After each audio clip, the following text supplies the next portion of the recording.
According to the oldest accounts, the most terrifying thing about this entity is not that it hunts you. It doesn't. In fact, if you hear its voice echoing through the dark woods at night, you are already completely safe. And that single detail changes everything. Because this figure does not stalk the living to claim their life essence. It does not lay traps, and it does not seek out victims. It arrives only when an ancient, irreversible price has already been paid. But why would a supernatural entity cross the veil simply to weep for a mortal? And more importantly, why does it only weep for certain specific bloodlines while completely ignoring the rest of humanity? The answer lies in a forgotten pact made centuries ago, a truth that has been completely misunderstood by modern popular culture. Most people today believe this entity is a monstrous phantom, a malicious spirit meant to bring ruin and despair to whoever crosses its path. They think of it as a harbinger of doom that causes the very tragedies it mourns. But that was never the original story. The true legend is much stranger, far more complex, and deeply rooted in the physical landscape of the ancient world.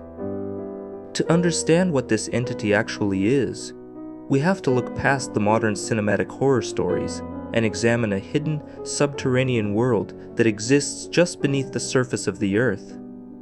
But there is an immediate problem with this investigation. The entity we call the Banshee was never meant to be seen by human eyes at all. She was only meant to be heard from a distance. Yet, those rare few who have accidentally encountered her physical form in the wild describe something that defies all logical explanation. And what they witnessed completely rewrites what we think we know about the unseen spirit realm that surrounds us. What exactly is the creature? For hundreds of years, isolated travelers and rural farmers have claimed to see a shifting, shadowy silhouette lingering near rushing rivers, sitting on ancient stone walls, or wandering through misty valleys. But her origins are not born from the clouds, nor do they emerge from the deep ocean. She is inextricably tied to the strange earthen mounds that perfectly dot the green landscape of Ireland. In the ancient native tongue of the island, she is known as the Bean Sea, translated literally into English. This title means the woman of the fairy mound. But what exactly is a fairy mound? And why is this powerful spirit permanently bound to it? According to forgotten lore and ancient manuscripts, these green, grassy hills were never natural geological formations. They were believed to be active, highly permeable gateways connecting our fragile mortal plane to a legendary, eternal other world. Long before recorded human history, an ancient race of infinitely powerful beings ruled the land. They were known as the Tuatha Dé Danann, but when their golden reign finally ended, they didn't simply vanish into the ether, nor did they sail away across the sea. Instead, they retreated directly beneath the soil. They became the IOC, the hidden people of the hills. The Banshee is classified as one of these majestic beings, but that historical fact creates a massive, glaring contradiction. If she is an ancient, incredibly powerful ruler of a magical other world, why does she spend her eternal existence mourning fragile human beings? What bizarre cosmic rule binds a sovereign entity of magic to a transient mortal family? The connection is deeply rooted in the landscape itself, representing a sacred, unbreakable contract between the earth and the flesh that walks upon it. However, the legend becomes even more mysterious and unsettling when we examine how she actually appears to those who accidentally cross her path. Because she doesn't have just one face, she has three. And the specific form she chooses to reveal depends entirely on a dark set of rules that no one fully understands. Why does her face constantly change? Those who have crossed paths with the Banshee almost never describe the exact same entity. Her physical manifestation is entirely fluid, adapting to the specific circumstances of her arrival. Sometimes, she manifests as a breathtakingly beautiful maiden draped in a glowing silver cloak, her remarkably long golden hair shimmering brightly in the moonlight as she sits by a quiet stream. Other times, she appears as a stately, mature mother figure, her face incredibly pale, her eyes burning red from centuries of unbroken weeping. But the most unsettling and frequently reported accounts describe her as an elderly crone, a tiny, frail, terrifying figure clad in heavy black robes, with wild white hair blowing violently in the wind. This shifting, unpredictable appearance strongly suggests she is tied directly to the ancient, pre-Christian archetype of the triple goddess, perfectly representing the three distinct stages of existence: youth, maturity, and twilight. But that wasn't the strangest part of her physical description. Some highly isolated and deeply disturbing accounts describe a much darker manifestation. They speak of a headless figure wandering blindly through the countryside, her clothes heavily stained with a dark crimson hue, shrieking wildly into the empty night. This specific, terrifying version links her directly to an ancient phantom queen known in the old texts as the Morrigan, a fierce guardian of sovereignty and the perilous passage of souls. Yet one specific detail simply doesn't fit the narrative. Why would a protective guardian spirit take on such a horrifying, traumatizing shape if her only true purpose is to mourn the departed? Some cultural researchers believe her form reflects the specific, hidden nature of the fate that has befallen the family. A peaceful, expected departure brings the gentle maiden. A sudden, tragic, or unresolved loss brings the terrifying crone. But there is a hidden detail within these sightings that most people completely miss. No matter what form she takes, whether maiden or crone, she is almost always seen carrying a specific physical object in her hands. And the true terror of the legend only truly begins when a foolish mortal decides to steal it. What is the golden artifact? Throughout the centuries of recorded folklore, the Banshee is most frequently spotted lingering near quiet bodies of water or sitting motionless by ancient stone ruins. In almost every single one of these encounters, she is quietly, methodically combing her incredibly long hair. But the comb she uses is never a simple, ordinary wooden tool. Witnesses describe the artifact as being meticulously crafted from pure, radiant gold, shining, untarnished silver, or sometimes even the delicate, translucent bones of an unearthly fish. In deeply traditional rural communities, a strict, unspoken taboo heavily surrounds this otherworldly object.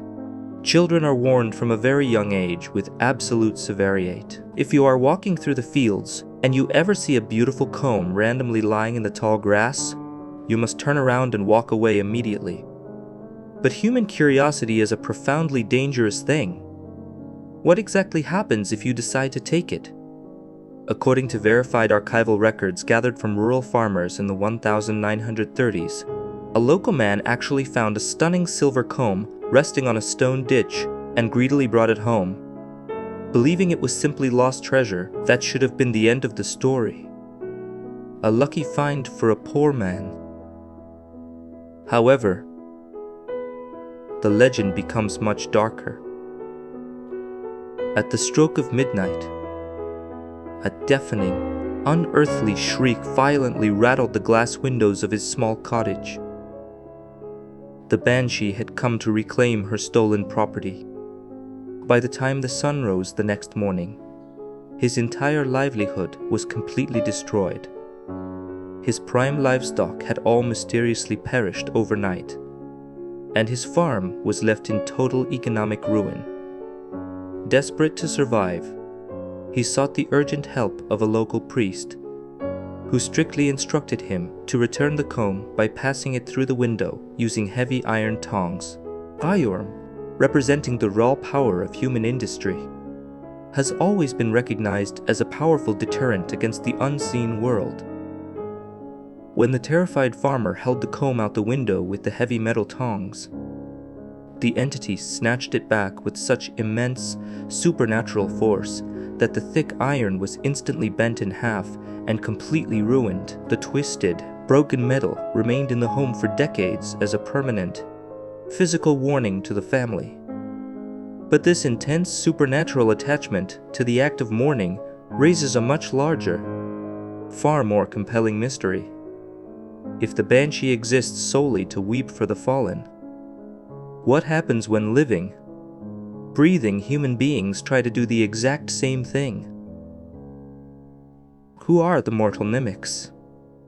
To fully understand the true nature of the Banshee, we absolutely have to look at the living human women who actively tried to replicate her haunting, otherworldly melody. In deeply traditional Irish society, the passing of a loved one was never met with quiet, passive respect. Silence was considered deeply unnatural. Instead, a departure triggered a loud, elaborately staged community ritual known as the traditional wake. And the absolute most important figure at this entire gathering was the beanchoint, known in English as the mortal keening woman. This wasn't just ordinary crying or simple emotional distress. Keening was a highly structured, fiercely melodic style of oral poetry. It was a raw, physical performance of pure sorrow, meant to safely sing the departed soul out of this earthly world and guide it into the next. During the peak of the ritual, the keening woman would purposefully enter a state of absolute, divine frenzy. She would violently tear her own clothes, pull at her disheveled hair, and wail with a devastating voice that perfectly echoed across the dark hills. She was, quite literally, mimicking the exact behavior and sound of the Banshee. But this creates a highly surprising contradiction. Why would ordinary humans feel the urgent need to mimic a terrifying supernatural entity? The answer reveals a deeply strange belief completely hidden within the rural culture. The community firmly believed that if the mortal keener somehow failed to perform the ritual correctly, or if she disrespected the sacred heavy duty of mourning, a terrible, inescapable curse would fall upon her. After her own earthly journey eventually came to an end, her soul would be strictly denied peace. She would literally be transformed into a banshee herself, permanently condemned to wander the misty, damp valleys, her voice trapped forever in an eternal, sorrowful wail. This shocking revelation meant that the Banshee might not just be an ancient, forgotten fairy from a magical mound. She could actually be the tormented, restless spirit of a human woman who failed her most sacred task. The truly unsettling part comes much later in history, when powerful, structured institutions decided that this ancient, wildly emotional practice had to be completely and utterly eradicated from the face of the earth. Why was the wail officially outlawed? The mortal keening women held absolute, unquestioned authority over the emotional landscape of their rural communities. They were the masters of the threshold between the living and the beyond. But there was a massive problem. The deeply entrenched Catholic Church viewed this wild, uninhibited, incredibly loud display of physical grief with intense, growing suspicion. For centuries, religious authorities saw the loud wails not as a comfort, but as a highly dangerous retention of ancient, pre-Christian, pagan beliefs. The traditional lament spontaneously composed by the female keeners almost never mention modern, orthodox religious concepts like heaven, hell, or purgatory. Instead, they focused entirely on the physical landscape, the disruption of the ancient bloodline, and the presence of hidden earthly spirits. This practice directly and unapologetically challenged the Church's strict theological teachings on quiet, moderate, and submissive mourning. So, the religious hierarchy quietly declared a ruthless war on the lament. In the late 1600s, powerful synods began officially issuing strict, unyielding decrees, directly commanding local priests to forcefully silence the wailings of the female keeners. By the 1700s, the Church raised the stakes even higher. They publicly threatened total excommunication for any woman who dared to continue the practice. Anyone who participated in these loud, traditional wakes would be completely denied religious absolution. What happened afterward changed the cultural legend forever. Despite the severe threats of eternal punishment, the rural communities flatly refused to stop. They simply took the practice underground, continuing to keen in secret, fiercely hiding their ancestral rituals in isolated coastal villages, far from the eyes of the clergy. The tradition only truly began to fade away during the massive societal upheavals and tragedies of the 19th century, as a newly emerging middle class desperately sought social respectability and purposefully abandoned the raw, embarrassing emotions of the past.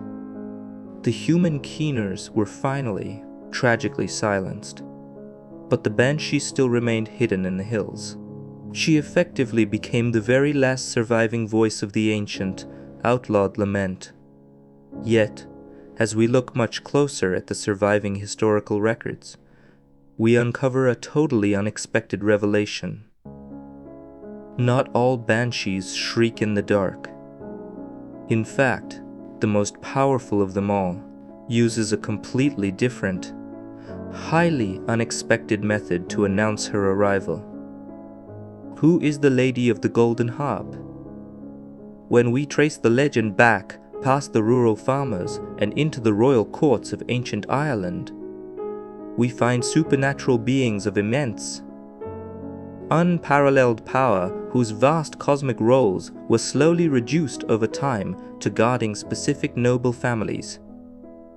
One of the most famous and well documented of these figures is Aoibheall, the legendary sovereign spirit and magical patroness of North Munster. She was the fiercely loyal personal guardian and banshee of the deeply powerful O'Brien dynasty. But Aoibheall is highly unique among all the spirits of the land. Most people don't realize that her supernatural presence is actually signaled by a terrifying, glass-shattering wail. Instead, she plays a magical, intricately carved golden harp. The music she produces is hauntingly beautiful, but it carries a deeply dark and inescapable secret. It is entirely, selectively audible. Only the specific person whose earthly time has finally come, or their immediate, blood-related family, can actually hear the delicate, haunting strumming of the golden strings.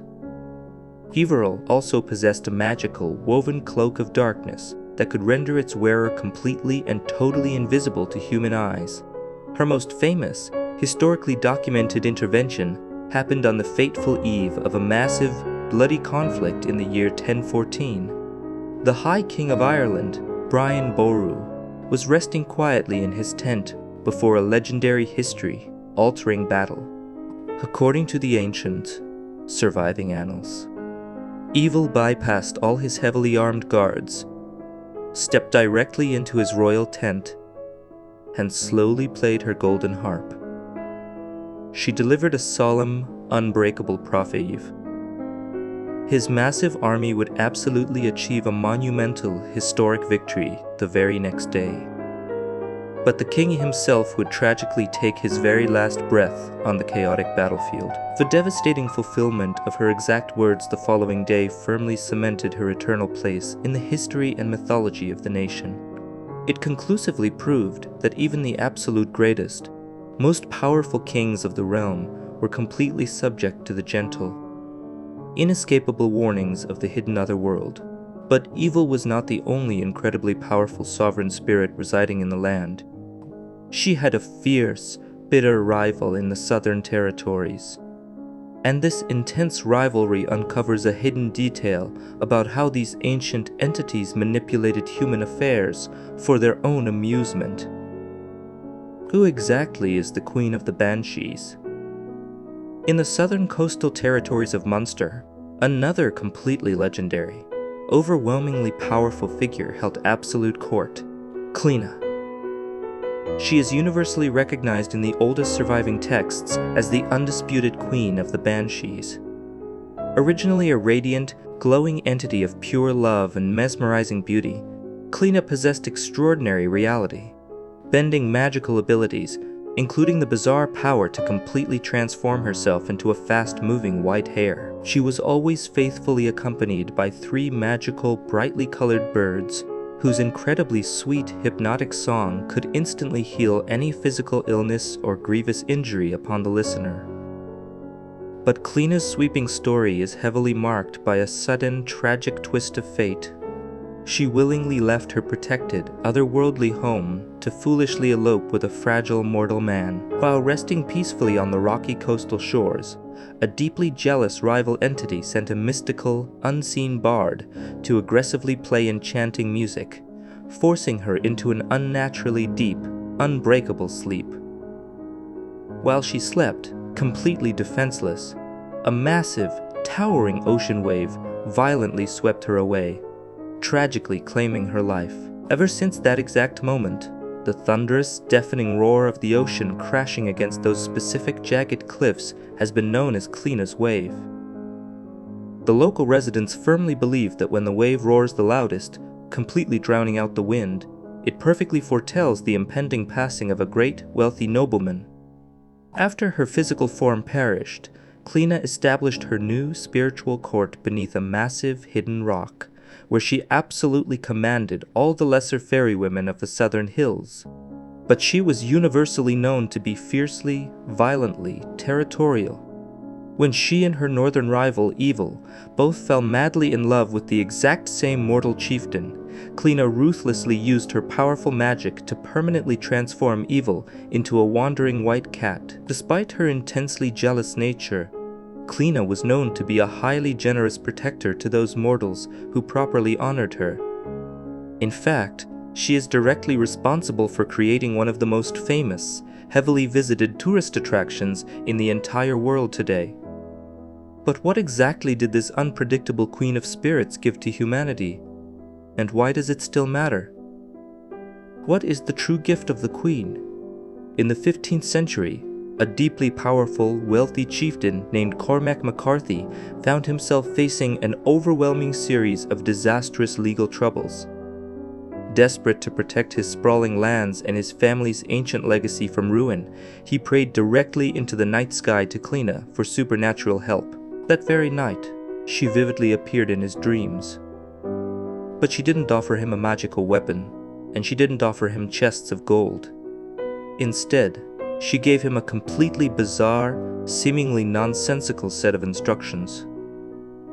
She explicitly told him to bend down and kiss the very first physical stone he found on his morning walk to the courthouse. It sounded like absolute madness. It made zero logical sense, but MacCarthy, having no other options left, followed her advice perfectly. The immediate result was completely astonishing. When he finally stood before the skeptical judges, his ordinary speech became so remarkably eloquent, so flawlessly persuasive, and so overwhelmingly charming that he easily triumphed in his complex case and permanently saved his entire estate. In profound, lifelong gratitude, he took that exact, ordinary stone from the ground and carefully built it directly into the highest, most secure battlements of his massive fortress. Today, that towering fortress is globally known as Blarney Castle, and the ancient artifact is the world-famous Blarney Stone. Millions of people eagerly travel there every single year to dangle backward and kiss the stone, desperately hoping to receive the supernatural gift of the gab, the magical ability to effortlessly charm anyone with their spoken words.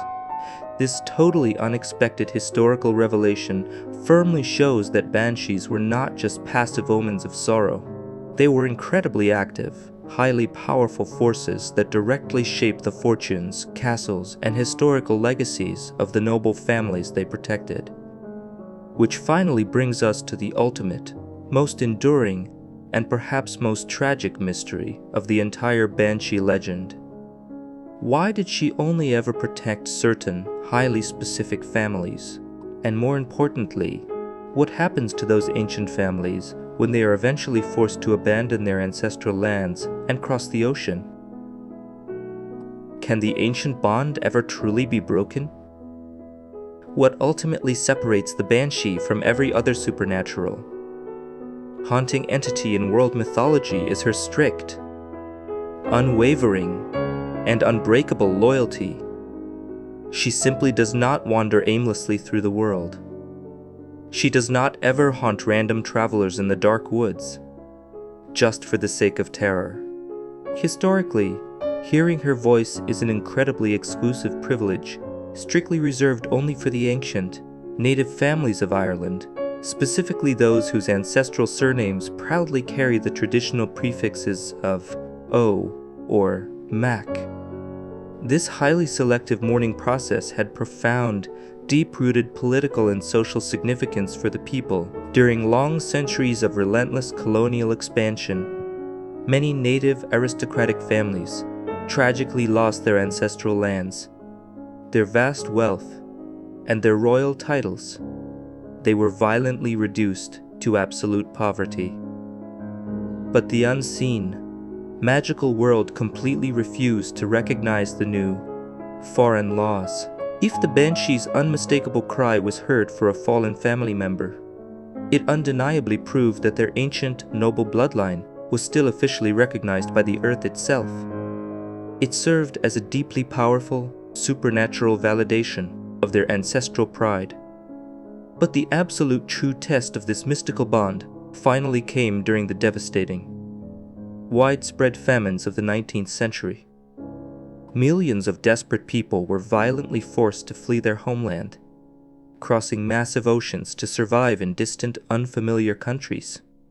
That absolutely should have been the end of the story. The ancient, territorial bond to the physical landscape should have been permanently severed by the immense distance. However, the legend becomes even more mysterious and incredibly moving. The spirits actually followed them.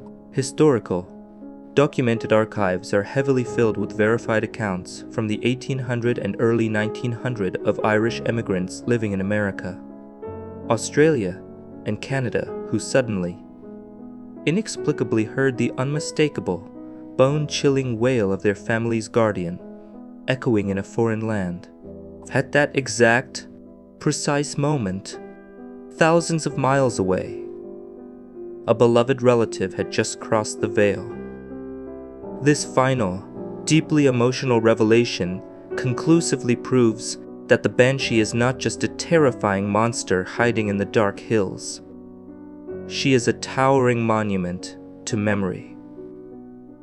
She is the comforting, terrifying, and awe-inspiring assurance that the ancient, sacred bonds of blood and earth can never truly be broken, no matter how far away you run.